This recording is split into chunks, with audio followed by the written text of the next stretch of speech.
Let's Anyway, read some super yeah. chats and we can talk some more. Yeah, before I continue to Fed post. All right, I'll read these and you can respond, Richard. From Anonymous for 5. Thank you, Anonymous. Richard, can you tell us about the extent of your interaction with Stephen Miller and your take on his ideology? I find it interesting that Fash the Nation can say in the same sentence that he is, quote, I'm sorry, slash our guy, and at the same time that they can't be trusted. Yeah, I have talked about this. I haven't talked about this in a little while. But Stephen Miller and I were friends at Duke when I was a graduate student there in the history department, and he was an undergraduate. So I think I'm 4 years older than him, or maybe 5. But so we're roughly contemporaries, although I was in a different position than he was. And I actually met him at the Duke Conservative Union. And I generally like Stephen. We're very different, you could say, personally speaking, but we did get along, and we actually collaborated. We worked on an immigration debate, which we brought Peter Brimelow to campus. Which, you know, in the context of 2007, and you know, this is totally pre-alt-right and so on. Doing such a thing is pretty edgy. And we actually brought this leftist named Peter, or maybe liberal, to be fair, named Peter Laufer, who was, you know, a conventional pro-immigration. I liked him. He's a very nice man. And they had a debate on campus. Went great. I was very proud of it.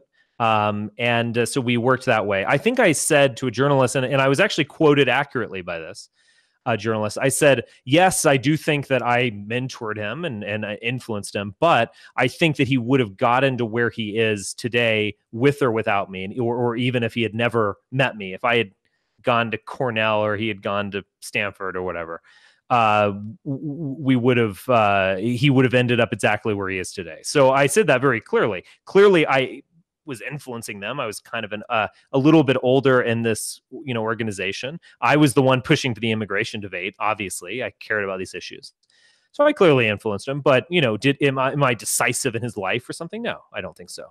And I said that very clearly. Just a second, Richard. So you were saying that back when you were going to school with Stephen Miller, you were so open in your political beliefs as to potentially have influenced somebody who's now an advisor in the White House. I wonder if you were perhaps married after that point with somebody who is now claiming that you were hiding your political beliefs. I mean, right, exactly.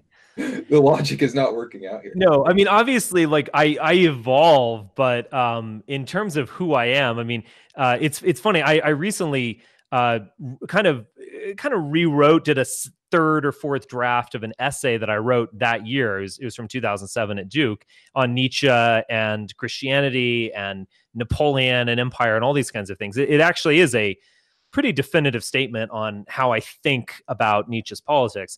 But yeah, that was written in that same year. So, and I didn't really change the essay fundamentally or structurally. So yes, I was who I was in 2007. Yeah, I'm obviously changed a little bit, but and I'm certainly more open and public. But no, I am the same person.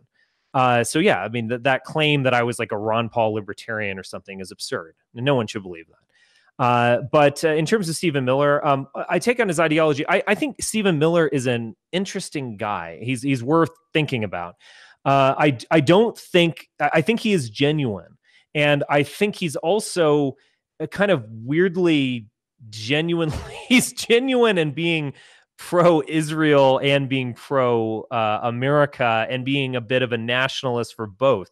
I think there's no contradiction in his mind. I think that actually goes for a lot of neocons, although Stephen is not exactly a neocon, though he is a bit of one. He's a very bold guy. During the Duke lacrosse case, he just came out full throttle, expressing extreme skepticism, and he was absolutely confirmed, redeemed, you know, in that way. He was just a controversial figure on campus. He's definitely an interesting guy. I think that this is the way that I would say it. Is Stephen Miller a white nationalist? No. Is Stephen Miller Richard Spencer's secret acolyte? No. Does he agree with everything I've ever said? Of course not. But I think how the way Stephen Miller sees things, I think that he sees that he understands that immigration breeds national division. For him, this is not simply about chaos at the border, which is real. It's not simply about pushing down wages, although that is also real. He understands that it's totally fragmenting the nation, and I think he probably kind of he probably sees the interest of Israel and America aligned in the sense that he wants a strong America that would back Israel at the very, diplomatically, maybe militarily, and that these things kind of work together. I don't think that he is some, American hating Jewish liberal Zionist or something. I think he likes America and represents the fragmentation that immigration brings. So I think he is who he is. I don't think there's any secret, to Stephen Miller. There are people like this. He's a fairly unusual Jew. He's going to get attacked by other Jews. But I think he is a genuine person.